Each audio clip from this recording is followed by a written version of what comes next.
Hey everyone, welcome to the one of our shoulder function series, exercise series videos. We're just going to go through a couple of little exercises you can do to improve the function of your shoulder and just create some awareness around some of the muscles and the structures that are responsible for healthy shoulder function. So I've got a foam roller, I've got myself a band, light band tied around my pole here. It could be around anything that you can use at home. And I've also got a little sort of booty band, really light one that I'm going to use to put around my palms. You can also use this, tie it up like that if you need to. So 3 exercises, all with a different sort of focus, but mainly around obviously shoulder function. So with this one, I'm going to put this band on the outside of my palms here.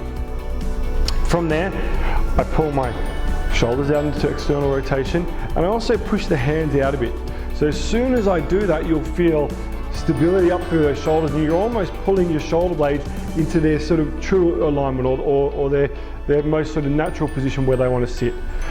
External rotation of the knees, bracing sequence, core control. From there, with that, maintaining that tension, I want you to try and flex at the shoulders. So bring your arms up overhead, nice and straight arms, as far as you can go without losing form. What your body will want to do, once you come to a position where you're a bit limited through, is arch your back to compensate for some movement, or what you might also want to do is elevate those shoulder blades.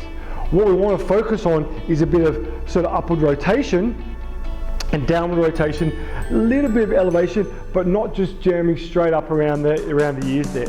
So we're trying to get a little bit of control from those shoulder blades as they come up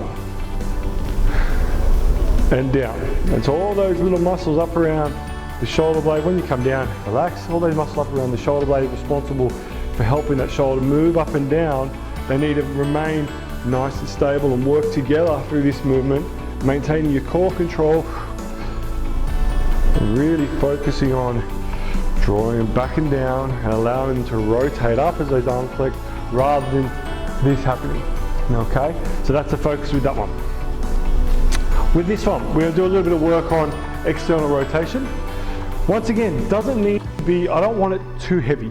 If it's too heavy, I end up just using my lats to do a row. What I actually want to focus on here is nice straight arms. They start out in front.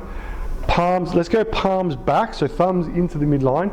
And all we're going to do is we're going to externally rotate at the shoulders and bring them out around as far as you can.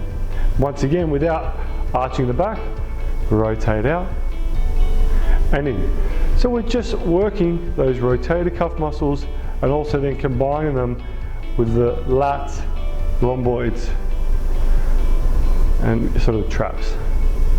So we come out, really small movement, and the focus is just on that rotation. Keep the elbows nice and straight, wrist straight, so we're not moving from around like this, any movement. The movement all comes from up around the shoulder, in and out. Okay, last one. Critically important muscle, working serratus anterior. So underneath the armpit here, there's a couple of muscles that connect to the border of the scapula and in around to the rib cage. Now what they do is they help control that shoulder blade as we put, you'll see it if someone's doing a push-up or a bench press or whatever it may be. As soon as they put pressure and start lowering here, we see these shoulders come up. You can also see it sometimes as they bring the shoulder down, and you get what's called winging scapula, where one of the shoulder blades comes up and there's this big gap between the wing of the shoulder blade and the spine.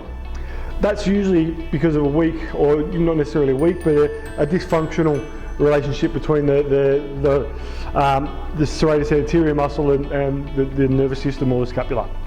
So in order to strengthen that and sort of activate it, foam roller, wrists right in front of the chest, standing up straight. Now I want to push forward, because what that muscle does as well is from there helps me to push my hands forward. So that position there, you can practice it by just pushing out and back, out and back. As you push out, you feel this working under here. That's what we want.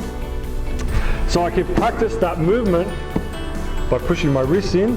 I stand up straight, tuck my bum, push the elbows forward to activate that serratus anterior, core control, and then just try and roll up as far as you can to the elbows and down.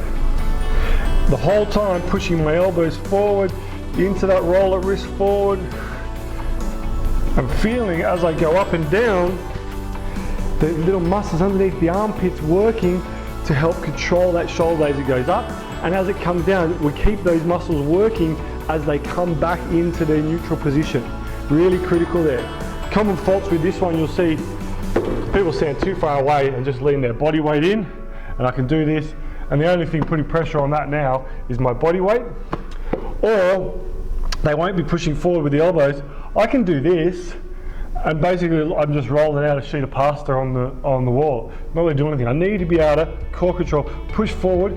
You really need to feel those muscles underneath the armpits working the whole time. And basically you're teaching them, your brain and those muscles to work together to say, when you're going through, you have pressure pushing you back into this retracted position, we need to control it. This is your job. Great little exercise. That serratus anterior, critical muscle for controlling the shoulder blade, but these also really good for helping you learn how to move your shoulders, control those shoulder blades, and stabilize the joint through all your shoulder movements. Hope you enjoyed the video.